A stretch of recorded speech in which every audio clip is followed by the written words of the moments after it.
pessoal sempre pergunta quais são os objetivos, quais são as bases teóricas, qual é a metodologia, né? Então, a gente fica aguardando suas palavras, com muito prazer, né? E agradecemos muito a sua colaboração, que a nossa intenção é divulgar mais de perto, mais ao vivo, as formações em psicomotricidade no Brasil. E quero te lembrar antes um pouquinho que você tem o seu tempo para falar, e lembrar que nos minutos, uns 10, 15 minutos, deixar para algumas perguntas, alguns esclarecimentos, algumas ideias. Perfeito. Ok? Ok. Então, vamos lá. O tempo e a palavra são seus. Muito bem, pessoal. É um grande prazer estar fazendo parte desse painel informativo sobre as formações em psicomotricidade no Brasil. Que ideia maravilhosa! Quando vocês promoveram, né, essa possibilidade através do capítulo mineiro da Associação Brasileira de Psicomotricidade. E aí não tem como não aproveitar para parabenizar, né, essa oportunidade de falar sobre as psicomotricidades de um modo geral e falar também da formação em psicomotricidade relacional. E aqui eu já aproveito para agradecer você, Eline Renaud, que fez aquele convite tão afetuoso, né? E dizer que é uma honra tê-la como mediadora desse nosso papo, desse nosso bate-papo, né? Gente, que responsabilidade, sabe? Falar sobre formações, falar sobre a formação diante de vários atores da psicomotricidade, como, por exemplo, hoje mesmo tem aí presente a Suzana Cabral, que escreveu o primeiro livro sobre a psicomotricidade relacional no Brasil. A Isabel, parceira aí, que está sempre lutando, né? E outras pessoas aí que eu não estou localizando aqui direto. Enfim, todos vocês que estão nos assistindo. E considero super importante mesmo, nesse momento, essa divulgação das formações em psicomotricidade no Brasil. Por isso que eu digo, foi uma coisa sábia que vocês fizeram, e parabéns ao capítulo de Minas Gerais. Porque isso vai possibilitar a um público enorme ter o acesso às informações detalhadas sobre as especificidades de cada abordagem da ciência da psicomotricidade. Existimos, de fato, há muito tempo, todos nós psicomotricistas, mas muito recentemente é que possamos a existir de fato e de direito, não é verdade? E o Brasil, temos várias formações reconhecidas pela ABP. A heurística, a sistêmica, holofasmática, a transpsicomotricidade, a AION, a sociopsicomotricidade Ramantier, a prática psicomotora Couturier, a Aquat, a Curumim, a Antropos, a Gaton, enfim, né? Hoje cabe a mim falar sobre a psicomotricidade relacional de André Lapierre. Para mim, toda essa diversidade de abordagens vai enriquecer muito as possibilidades de atuação do psicomotricista relacional no mercado de trabalho. Isso é muito, muito importante para todos nós psicomotricistas. Bom, diante disso,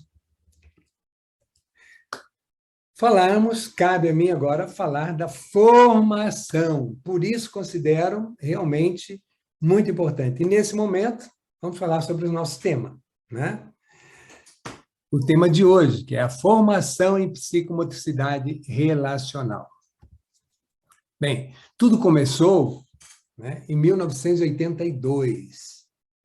Eu atuava já como psicomotricista, naquela psicomotricidade bem funcional da educação física, desenvolvimento motor, das coordenações fina, grossa, habilidades motor, em cima, embaixo, atrás, né, direita, esquerda, tudo isso era normal. De repente, eu me deparo por um grupo de pessoas, né, da Sociedade Brasileira de Psicomotricidade, algumas delas aí presentes, pelo menos a Suzana, que na época também participou, né, do primeiro Congresso Internacional de Psicomotricidade, realizado pela ABP. Lá, naquela época, mudou todo o meu paradigma. eu me encantei não só com André Lapierre, mas também com a sua proposta, que para mim, né, foi um homem assim vanguardista, né, criativo e muito focado no que ele desejava construir. E tudo isso é importante ressaltar, para contar um pouquinho da história, né? A psicomotricidade relacional nascia na França, lá no início dos anos 60, e originalmente idealizada pelo André Lapierre, era uma abordagem da ciência psicomotricidade, com uma teoria e uma metodologia própria, capaz assim, de acessar todas as motivações inconscientes e conscientes, que modulam o nosso comportamento humano. Mais adiante, a sua filha Anne Lapierre passa a fazer parte dessa construção, e aí traz um cunho mais psicanalítico ainda, porque ela tinha passado por um processo pessoal de psicanálise, ela tinha estudado um pouquinho a psicanálise, né? E nessa abordagem, o psicomotricista relacional vai adquirir competências para intervir como parceiro simbólico, e o seu corpo estará presente, implicado nas intervenções no nível tônico, emocional, da relação do corpo no corpo. Tudo isso é possível, e de fato foi se tornando possível, né, que a psicomotricidade fosse construindo a sua história, sua própria metodologia, e também a sua própria teoria, que, claro, tem na sua ancoragem teórica importantes áreas do conhecimento, pois a origem das suas bases aponta como influências do pensamento filosóficos de Merleau-Ponty, da psicanálise, com destaque às ideias de Freud, Ferenczi, Winnicott, Adorno, né? E da psicologia, como Piaget, Rogers. Então, isso tudo foi dando uma base para que todos nós da psicomotricidade, eu acho que também praticamente todos vêm de uma mesma origem, né? Independente da formação, independente das suas abordagens. E, sendo assim, podemos dizer que o seu eixo epistemológico ampara-se em construtos filosóficos, psicológicos, psicanalíticos e da neurociência. Isso tudo vai contribuir. Onde a gente vai destacar a psicanálise, porque, como o próprio André escreveu em 1997, um dos últimos livros que ele deixou para nós aí, sobre a psicomotricidade e a análise corporal da relação, onde ele coloca a psicanálise integrou a libido corporal, a gênese e a evolução do psiquismo, e questionou a partir desse inconsciente o racionalismo cartesiano, escrevendo uma ruptura ao localizar na dimensão irracional do ser humano, ou seja, no mundo dos afetos, das pulsões e fantasias inconscientes, a verdade mais radical do sujeito. E aí não tem, sabe, como não ficar tocado com isso. Estou falando de mim, por isso que eu me apaixonei, né? E eu tive a oportunidade de acompanhar toda essa saga de André Lapierre, que pouco a pouco foi tecendo artesanalmente, fio a fio, a psicomotricidade relacional. De tal maneira que esse tecer diário foi tornando essa construção, pouco a pouco, em um tecido forte, costurado por um método, fazendo com isso uma formação contundente, alicerçada num caminho, né, com bases, de uma maneira que acessar o inconsciente, que não passa pela linguagem verbal digital, mas sim pela linguagem analógica do corpo, em todas as suas dimensões, principalmente relacionadas à organização tônicas afetivas, portadora de significados simbólicos, né? E ao núcleo fantasmático, sobre as quais a linguagem não verbal tem um espaço de fala que traduz a verdade do sujeito. Isso tudo foi integrado pouco a pouco. Claro que no início, que foi muito importante, em parceria com a Couturier, né, André afirma que a evolução ontogenética delineia-se a partir da falta do corpo no corpo do outro. Essa é uma narrativa que ele traz desde os princípios dos fantasmas corporais né? E que isso tudo é vivido na relação funcional, inicial, e defende a ideia de que o psiquismo se constrói a partir das experiências vivenciadas ao longo da vida, principalmente aquelas do tipo corpo no corpo. Desde a gestação até as revividas ao longo de toda a vida, por meio das substituições simbólicas e dessas modalidades de relação. Ele ainda ressalta que essa falta segue fielmente a evolução filogenética do homem em suas relações sociais, familiares, consigo mesmo, com outros, com a sociedade de um modo geral. E é por isso que André Lapierre vem, pouco a pouco, construindo, né, a psicomotricidade a partir de uma matéria-prima na qual o André se inspirou, ou seja, no fio da vida. Desde lá, já na época do pós-guerra, ele contactou com essa coisa do humano, que vai traduzindo-se no movimento, né, consistente, contínuo desse ser humano, no qual o psiquismo e a motricidade são indissociáveis. De fato, André Lapierre, nos primórdios da sua carreira profissional, mais precisamente em 1951, lá naqueles três livros, né, sobre reeducação, já nos apontava essa verdade, sempre de uma maneira ousada e vanguardista, dizendo que, abre aspas, todo movimento humano é indissociável do psiquismo, porque ele produz e implica desse fato a personalidade total do sujeito.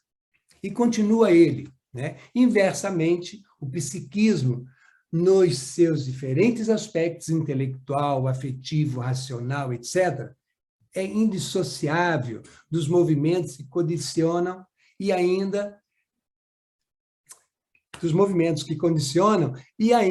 do seu próprio desenvolvimento. Então, é muito lindo o que ele traz. Só que uma coisa é o discurso, outra coisa é a prática, não é?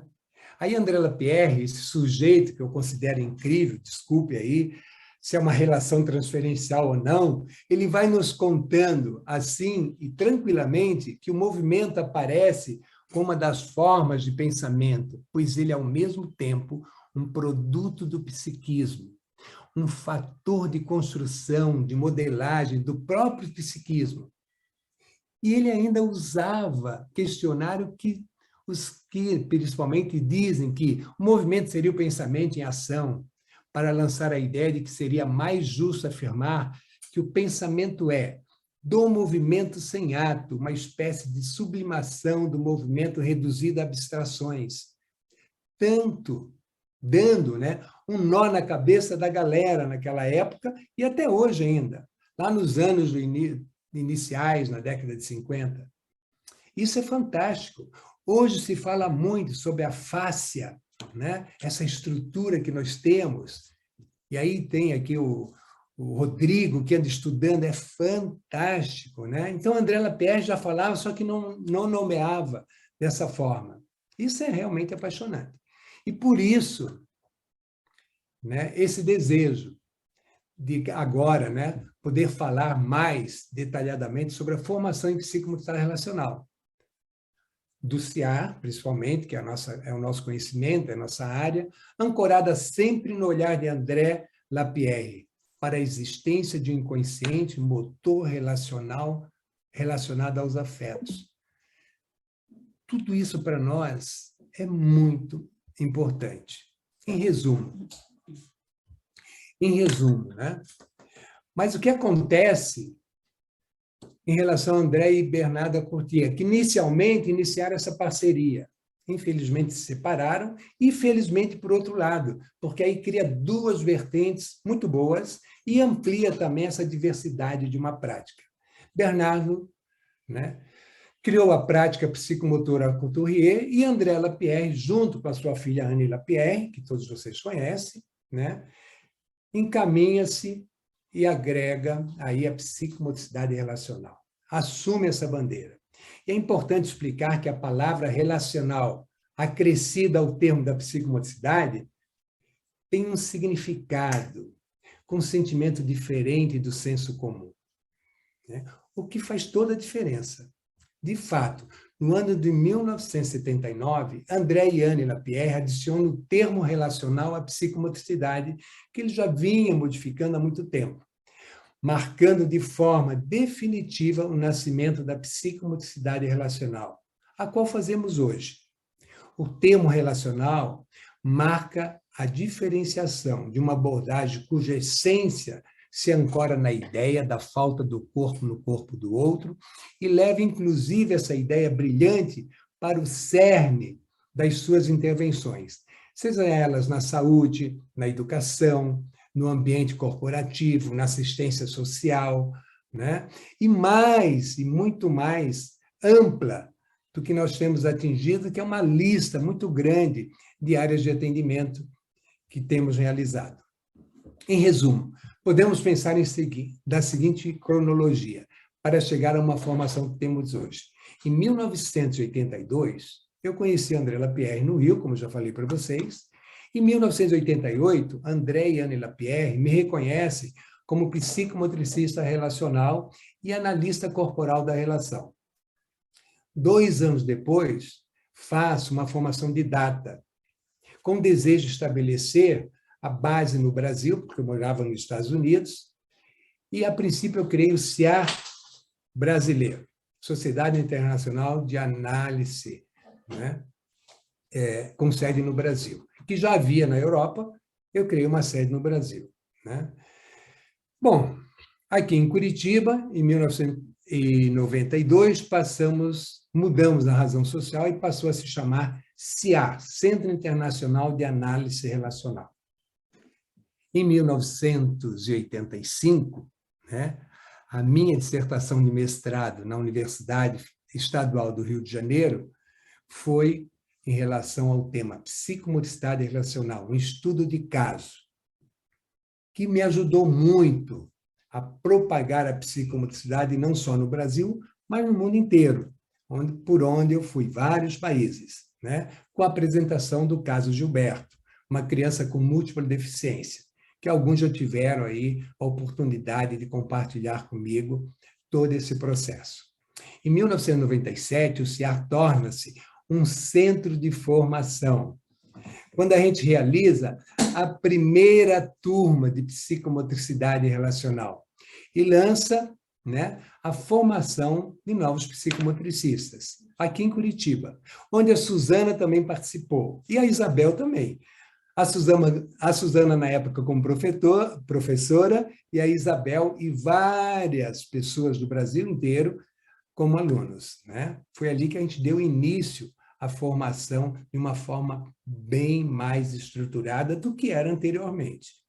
Que a gente, a Suzana lembra disso, né? Fomos nos adaptando àqueles estágios que a gente fazia, né? De meses e meses, mas que não eram nem confirmados aquelas datas exatas, mas que a gente foi lidando com tudo isso. Bem, essa formação, então, em psicomotricidade relacional, né, tem Anne Lapierre, que em 1988, com um saber mais psicanalítico, cria a análise corporal da relação. Por que eu estou citando isso? Faz parte da história, né? Ela, na verdade,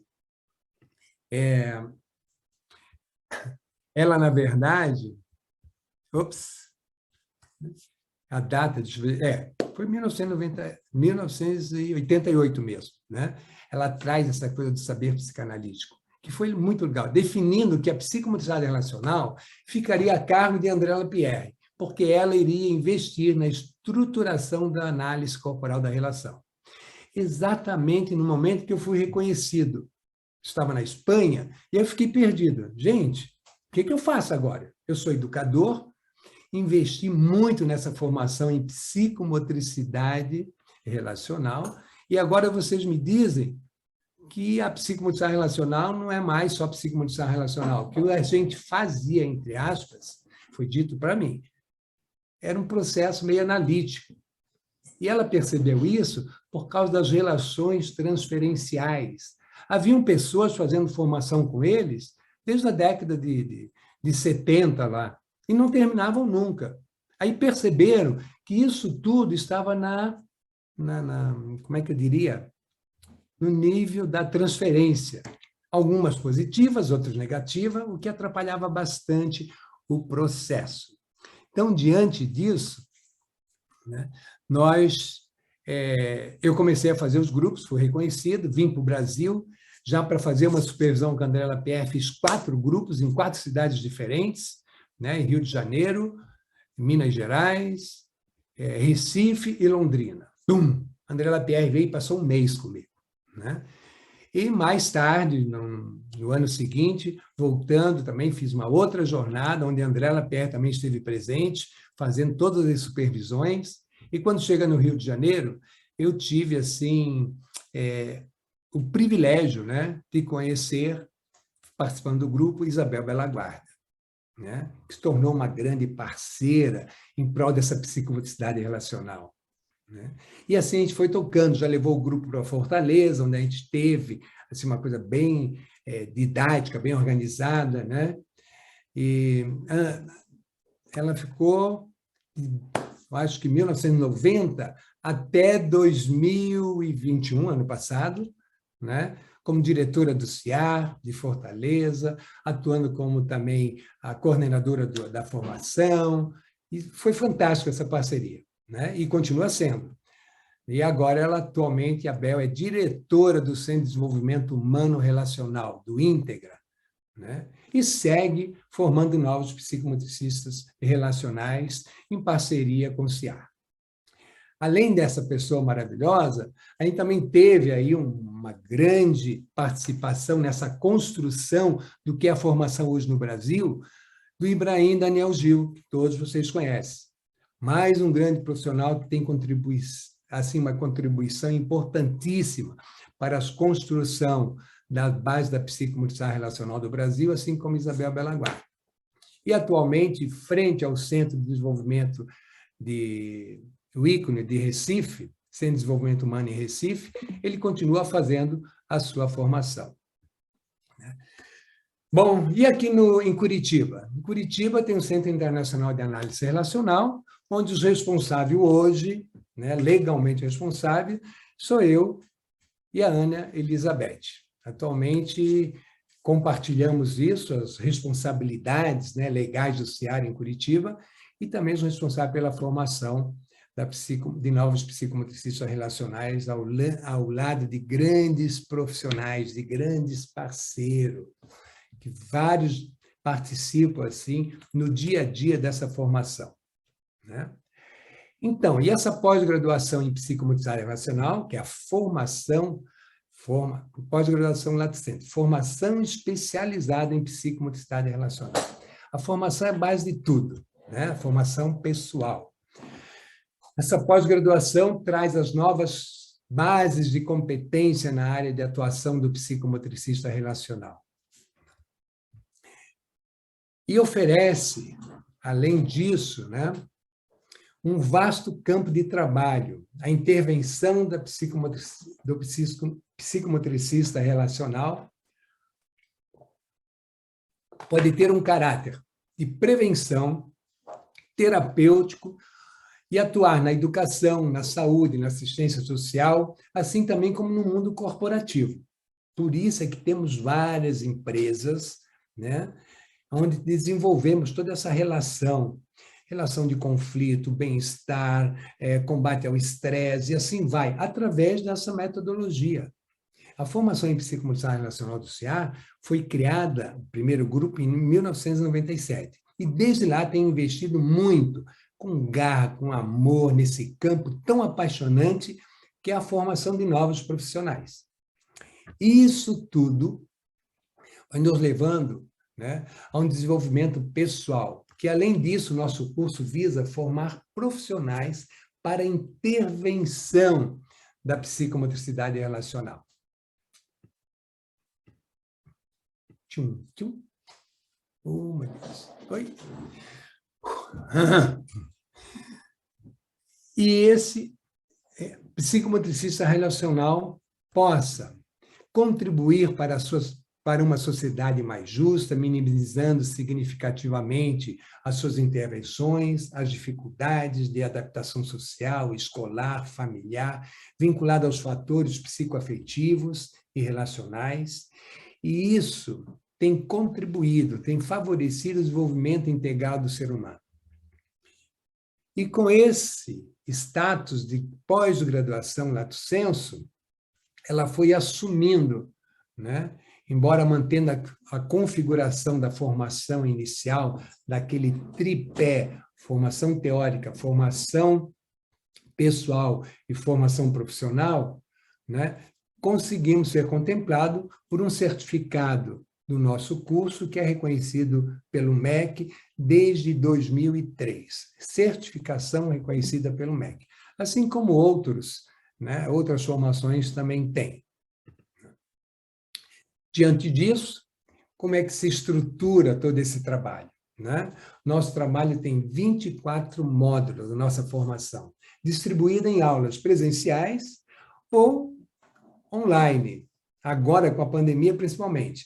Até há 2 anos atrás, nós éramos muito radicais, só se fazia essa formação presencial. A formação pessoal ainda continua sendo somente presencial, né? Mas a teoria, houve algumas disciplinas que a gente pôde dar e teve que dar, né, online, e aí aprendemos muito com essa tecnologia, assim como algumas supervisões passaram a ser online, tudo ao vivo, sempre com o professor presente, com o aluno presente, né, mas online, né?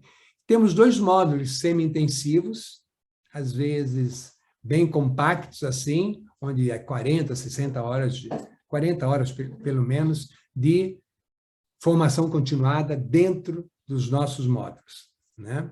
Então, essa complementação à distância, também temos os estudos orientados. Então, isso tudo é importante para moldar essa formação, né?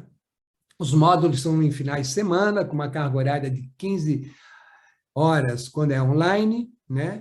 E quando é aqui presencial, temos 15 horas quando presenciais. São 10 horas online, porque aí é muito cansativo, né? Os módulos presenciais são sábados, de 8 às 12 e das 14 às 18h20, e no domingo de 8 às 12h20, ao meio-dia. E como é que funciona esses 3 eixos, esses pilares, né? Onde a gente tem a formação pessoal, né? Onde a gente ressalta que em psicomotricidade relacional industrial mantém-se fiel aos seus criadores, André e Anne Lapierre, porque ela se ancora num tripé formativo que a sustenta, né? Enquanto estrutura, ao mesmo tempo em que lhe confere um dinamismo, flexibilidade, para que se mantenha como uma prática viva, que a gente traz uma máxima de André Lapierre, que tudo aquilo que que não evolui, que não se adapta às demandas da atualidade, né, contemporâneas, né, se esclerosa. Então, a gente está sempre inovando, sempre tentando melhorar. E, dessa forma, os eixos que compõem essa tríade, formação pessoal, formação profissional e formação teórica científica, se interrelacionam, complementam-se e se estruturam num sistema dinâmico, no qual cada um desses eixos, a despeito de terem sua própria significação e função, dão ao mesmo tempo significado um ao outro, numa construção dialética. Então, uma imagem aí para vocês verem algumas cenas da psicomotricidade. Hoje a gente tem quatro turmas de formação, uma terminando, são 5, né? E estamos aí para abrir uma outra turma agora nos próximos meses. Na formação pessoal, que é importante aí, o corpo, principal instrumento do psicomotricista relacional, e de outros psicomotricistas também, né? É envolvido na aprendizagem de uma forma lúdica, proporcionando a produção de novas subjetividades. Ou seja, é uma implicação corporal ativa, motora, direta, corpo no processo de aprendizagem e construção de um saber sobre si mesmo, tendo em vista o desenvolvimento do perfil profissional de cada aluno. Cada um tem seu tempo psíquico. Claro que a turma segue juntas, mas cada um respeitando seu próprio tempo psíquico, né? O que um aluno alcança em 6, 8 meses, 1 ano de formação, o outro leva 1 ano e meio, 2 anos, e a gente respeita esse tempo psíquico. E ele, a maioria, tem essa consciência, né? Embora exista uma data de início, um meio, uma data final, existe uma consciência de cada um, a nível de ética mesmo, né? Isso tudo faz com que a formação embarca em uma dupla jornada, numa pós-graduação e numa formação profissional e pessoal para a vida. Por isso que ela não para, né? Tem pessoas que fazem a formação e não vão atuar como psicomotricista, o que eu lamento, né? E diz assim, não, para mim, tá bom, já me ajudou muito, eu sei que isso não era para ser uma terapia, mas foi muito terapêutico para mim, deu para refletir e tal, e a formação pessoal vai trazer essas competências, né? E, diante disso, na experiência em grupo, o aluno tem a oportunidade de conhecer um pouco mais de si, levando em conta suas potencialidades, suas habilidades, mas também suas dificuldades e defesas. O grupo é fundamental para o processo de identificação, individuação, além de ser um espelho da própria vida. Uma formação corporal que não considera a coletividade é um tanto quanto engessada, afinal, somos o que somos a partir de nossas heranças genéticas, de nossa imersão na cultura. Somos produto das experiências que vivemos no nosso corpo, com o outro, com os outros, enfim, com a comunidade em que se vive. Na formação, o espaço relacional é intersubjetivo, é meio transformador. E tudo isso vai nos capacitar. Estou falando muito rápido para vocês? Deve estar bem, não sei. Tudo isso vai nos dar argumentos, né, durante a formação pessoal. Porque é uma construção... Leopoldo, Está baixo? Não, você está falando de uma forma muito boa de escutar. Ah, tá bom, obrigado. De nada. Então, como eu ia dizendo, na formação pessoal, há uma construção, um saber sobre a si mesmo, num nível tônico e afetivo, vivido com o corpo e no corpo. É uma ação do corpo, não é uma fala sobre o corpo, mas de forma lúdica e prazerosa, semelhante às experiências que vocês conhecem muito bem, né, vivenciada pelas crianças, quando elas brincam. Né? Na escola, por exemplo, né, falei da escola, né, do estágio supervisionado, né? Como é que funciona isso? Foi uma coisa que também me pediram ali para falar como é que é essa estrutura, né? Existe o estágio supervisionado, que também é realizado na escola. Depois de um certo número de formações pessoais, o aluno da formação, o participante da formação, é levado, então, agora a partir para uma experiência pessoal, colocando em prática aquilo que ele viveu na sua própria formação, aquilo que ele pôde ressignificar, né? Mas, principalmente, no estágio 1, a gente vai trabalhar com os objetivos, né? Nesse âmbito das formações. Disponibilidade corporal, a modulação tônica, tudo isso que vocês estão vendo aí, né? Esse vai funcionar da seguinte maneira: os estágios 1 e 2 são feitos na escola. ou seja, no âmbito preventivo com a criança de 4 a 9 anos. Às vezes, dependendo do ambiente, eles ultrapassam essa idade, pode chegar até 11, 12 anos. Mas, para uma experiência inicial, o ideal é que fique de 4 a 9 anos. Né?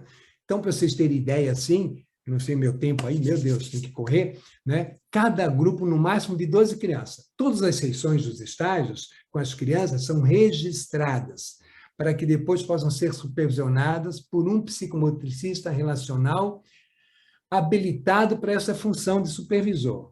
O supervisor irá acompanhá-los em seu percurso formativo, acolhendo-os, instigando-os para que o perfil profissional de cada psicomotricista relacional, né, em formação, seja solidamente construído.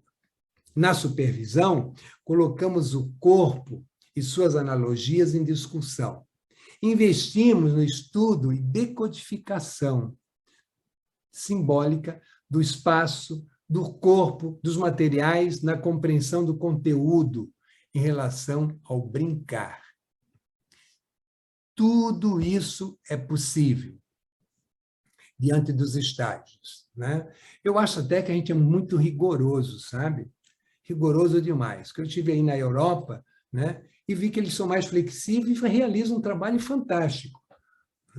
Bom, nessa intervenção do psicomotricista relacional e sua subjetividade, está presente, mesmo que ele tenha, assim, o mesmo objetivo, né, que ele tenha com o outro, a sua subjetividade, e continua sendo construída na relação com as crianças.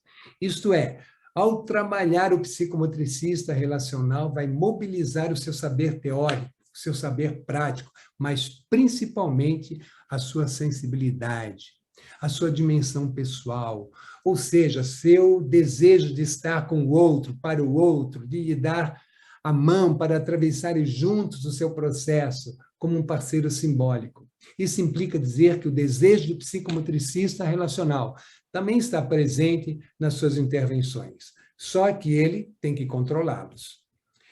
E como é preciso saber que desejo é esse, a supervisão inaugura um espaço de interlocução e põe em discussão o corpo e suas analogias do outro, mas também do psicomotricista relacional. A psicomotricidade não tem uma metodologia que se possa aplicar simplesmente após participar de uma vivência. Em um seminário teórico, que a gente faz demais por aí, ou mesmo após a leitura de alguns livros. Ela requer uma formação pessoal, na qual o aluno decide implicar-se subjetivamente. As intervenções do psicomotricista relacional baseiam-se na decodificação das demandas do outro, ou seja, ela não brinca, ele, psicomotricista, não brinca por brincar, não faz por fazer. Ele sente, ele vive. E submeter-se a uma formação desse tipo é, acima de tudo, agir com ética, respeito ao outro e o respeito aos preceitos da ABP, da Associação Brasileira de Psicomotricidade. Conduzir as sessões. Então, só umas imagens assim. Então, na formação teórica, já mudamos um pouco na transmissão desse conhecimento que o aluno possa, para que ele possa articular a prática com a teoria. Além disso, as bases teóricas da psicomotricidade são essenciais para o aluno, fundamental para a prática, né? E que ele saiba nomeá-la. Várias outras disciplinas são importantes para nós, né? E a articulação com outras áreas do conhecimento nos possibilita estarmos sempre em comunicação com outras práticas profissionais. É certo que o André Lapierre tem uma influência marcante da psicanálise, pois considera o sujeito como um produto e como alguém que produz experiências conscientes e inconscientes, marcada, aquilo que a gente vem falando, pela falta do corpo no corpo do outro. Bom, aí temos, para ir encerrando, né, a nossa formação complementar, que tem a clínica para trabalhar na clínica, com adolescentes e mesmo com adultos. Essa formação clínica em psicomotricidade relacional pressupõe uma formação da qual se situa inicialmente a formação pessoal. Em seguida, vem a supervisão da prática clínica, com um psicomotricista relacional também habilitado, e o estudo da teoria e da prática psicomotora relacional. Aí todas as ciências que possam dar sustentabilidade a isso vão estar presentes.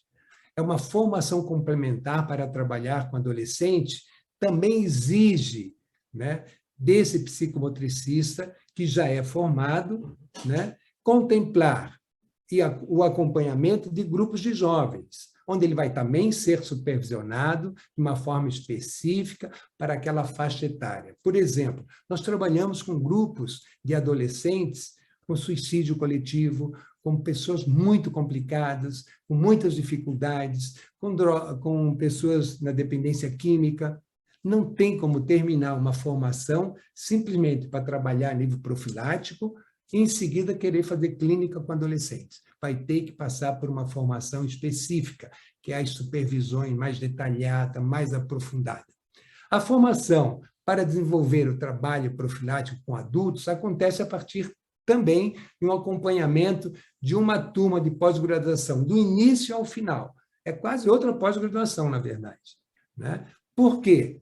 Porque tem um início, um meio e um fim. E o que ele vai viver agora como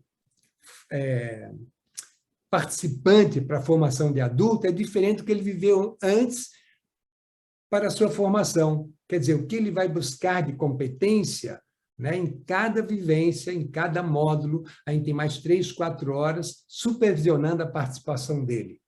Como ele entra, como ele sai, o que ele sentiu, como é que foi, como é que ele vê aquela relação, sabe, uma série de coisas onde ele vai sendo assim conduzido, né? Por que numa formação? Porque nem todos os dias a gente tem uma empresa, a gente tem um grupo de professores, a gente tem para ele participar. Então, a formação tem um fio condutor do processo evolutivo de um grupo. Eu acho que para todos vocês, formadores, é dessa forma. Além disso, são privilegiados com supervisões constantes e exclusivas de uma formação pessoal. Para essas complementações, recomendamos que a pessoa se mantenha num processo analítico.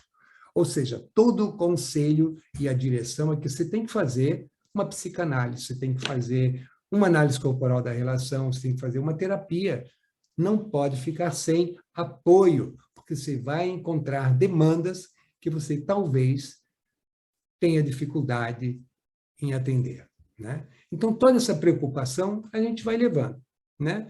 E aí temos uma gama de professores atuais, assim, então, desde o início do nosso grupo, dos nossos cursos, são doutores, né? E aí eu já vejo que tem alguns doutores aí que eu saquei muito, né? A Suzana já veio em 2 grupos, já foi a Recife, fazia parte dela fantasticamente, muito elogiada, e outros doutores que participam, né? PhDs que participam da nossa formação. Aí estão alguns deles, né?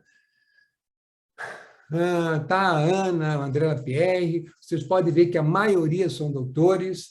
Eu acredito que nós, eu, vocês todos, né, em psicomotricidade, naquilo que fazem, a gente também poderia colocar um título de doutor, né? Porque não tem melhor do que cada um de nós para dizer que você é doutor naquilo que faz. Daniel Silva, né, que já foi convidado e ainda será mais vezes, enfim.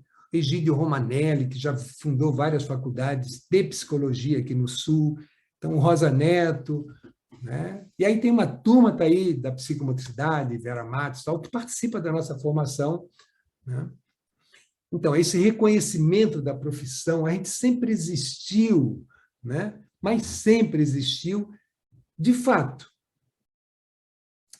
Todos nós. Todas as áreas da psicomotricidade. Foi uma luta para que a gente não perdesse a nossa existência, daquele grupo de pessoas maravilhosas, né? Um grupo muito mais feminino que masculino, lá no Rio de Janeiro, que vários de vocês aí com certeza fizeram parte daquele início, né? Daquela luta para manter a psicomotricidade viva, né? E agora, desde 2018, né? 2018, nós fomos contemplados e agora existimos, de fato e de direito. Mas para fundamentar essa existência, a gente tem que estar mais unido, mais participativo e mostrar mais os nossos trabalhos a nível nacional, a nível internacional, para que a gente realmente conquiste, né, e afirme esse lugar que temos no mercado. Bom, já em 2007, saiu uma primeira lei autorizando o poder público a instituir na rede pública municipal de ensino atividade de psicomotricidade relacional. Gente, foi a primeira lei. Hoje tem umas 40, mais ou menos.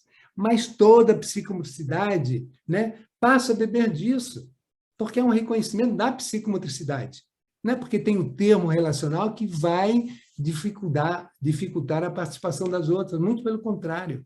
Tem municípios aqui que publicaram a lei e hoje o que elas têm lá é psicomotricidade. Graças a Deus. Uma psicomotricidade que não tem, é psicomotricista, mas a pessoa nem sei se é formada em psicomotricidade em qualquer área. Ainda penso que algumas não são, mas assumiram isso, da educação física, dos grupos que trabalham com criança, fonoaudiólogos, dando psicomotricidade em algumas escolas, né? Até que saia aí a nossa associação, o nosso conselho, né? Que vai dar um limite para todos esses abusos, né? Bom, o que eu queria falar para vocês é mais ou menos isso. Deixa eu ver se eu tenho uns minutinhos para mostrar, né, a diversidade que temos, independente da nossa formação, no mercado de trabalho, né? A expansão desse mercado que vai se ampliando cada vez mais, né? O reconhecimento dessa comunidade nacional e internacional que é importante para a gente. Mas isso tudo traz um alerta como profissão ainda um pouco desconhecida por leigos profissionais não habilitados que se utilizam das técnicas da psicomotricidade. E vocês sabem que é assim. O Brasil é muito grande, né? E, principalmente, essa ética que nos coloca a Associação Brasileira de Psicomotricidade, a ABP. E por que temos tanto mercado de trabalho? Principalmente agora, gente, com a pandemia. É uma coisa incrível, né? Porque existe um mal-estar da atualidade, a má qualidade de vida que a gente vem vivendo há anos, não foi agora na epidemia, não, muito antes. A rapidez dos acontecimentos nesse mundo contemporâneo é assim, não dá tempo para você fazer uma escolha, já é atropelada, né? E aí, todos os psicomotricistas e o psicomotricista relacional é um profissional necessário. Então, diante disso, a gente tem que acreditar que é possível, né? Temos mercado de trabalho para todos nós. Algumas imagens, não sei se vocês estão vendo aí, né?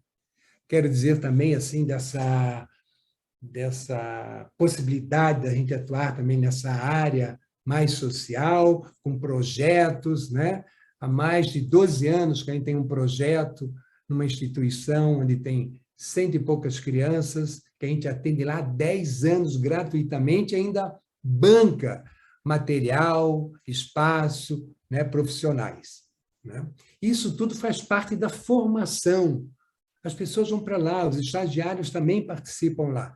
Essa ideia, inclusive, do projeto, né, começou lá em Fortaleza, uma ideia da Isabel Belaguarda, Projeto Criança Viva. E a gente continua fazendo até hoje. Olha que faz alguns anos, viu? No mínimo aí, acho que quase 15 anos que esse projeto existe, né? Com os adolescentes, com crianças, com jovens, com adultos, com grupos de família, brincando em família, né? Com a terceira idade, isso aí é de 1903, 1904, por aí, né? Com empresas, Itaipu, grandes empresas nacionais, né, e internacionais, com a dependência química. Não tem um cunho religioso, mas é muito interessante, buscando uma formação a nível profissional, né? Eu tive aqui um grupo de espíritas, no mês seguinte eu tive um grupo de evangélicos, vários grupos de evangélicos, né? Logo em seguida vieram as irmãs, um grupo de padres. É muito interessante isso tudo, quando a gente percebe que a psicomotricidade pode fazer a diferença. Sim, estou sendo avisada aqui que Hum. nosso tempo está no fim, mas vamos abrir os microfones para alguém falar alguma Ótimo. coisa para você. Da minha parte, quero te agradecer em nome do capítulo Minas Gerais. Foi um prazer. Como você disse, essa nossa programação é muito importante, porque está divulgando as formações de acordo com o Estatuto da Associação Brasileira de Psicomotricidade, né, que é importante que as pessoas saibam o que o psicomotricista deve fazer para poder ser um psicomotricista. Muito bem.